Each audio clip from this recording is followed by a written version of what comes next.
দৈনিক ফেনীর সময় আয়োজিত সাংস্কৃতিক প্রতিযোগিতার আজকে সভাপতি দৈনিক ফেনীর সময়ের সম্পাদক সাদাত ভাই, সুপ্রিয় প্রধান অতিথি, বিশেষ অতিথি, অতিথিবৃন্দ, প্রতিযোগীবৃন্দ এবং যারা দর্শক মণ্ডলী আছেন, সবাইকে শুভেচ্ছা।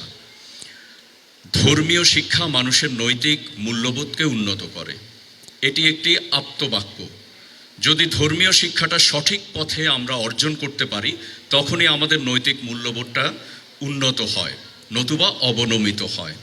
আজকে ফেনীর সময় যে আয়োজনটি করেছে কোমলমতি শিশুদের জন্যে হামদ, নাত, কেরাত এবং আজান প্রতিযোগিতা, এটির মাধ্যমে তারা, আমি প্রত্যাশা করি যে ইসলাম ধর্মের যে মানবিক বোধ, সেই মানবিক বোধটাকে তারা ধরতে পারবে।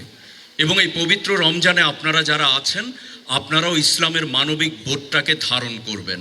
কারণ রমজান এলেই দ্রব্যমূল্য যখন বৃদ্ধি হয়, তখন আমরা বুঝি যে 5 ওয়াক্ত নামাজ পড়ে, হজ করে, রোজা রেখে বেহেশতে যাওয়া আসলেই সম্ভব নয়। কারণ ইসলাম রমজান এলেই দ্রব্যমূল্য বৃদ্ধি করে সাধারণ মানুষের নাভিশ্বাস তোলা সমর্থন করে না।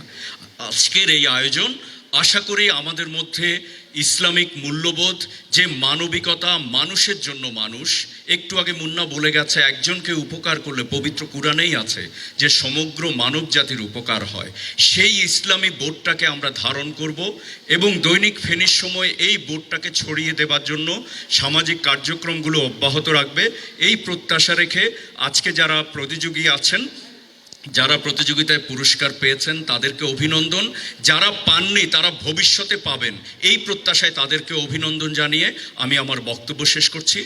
ভালো থাকবেন, সুস্থ থাকবেন, সুন্দর থাকবেন, মানবিক মূল্যবোধ নিয়ে মানুষের মাঝে, মানুষের সাথে মানুষ হয়ে দাঁড়াবেন। আসসালামু আলাইকুম।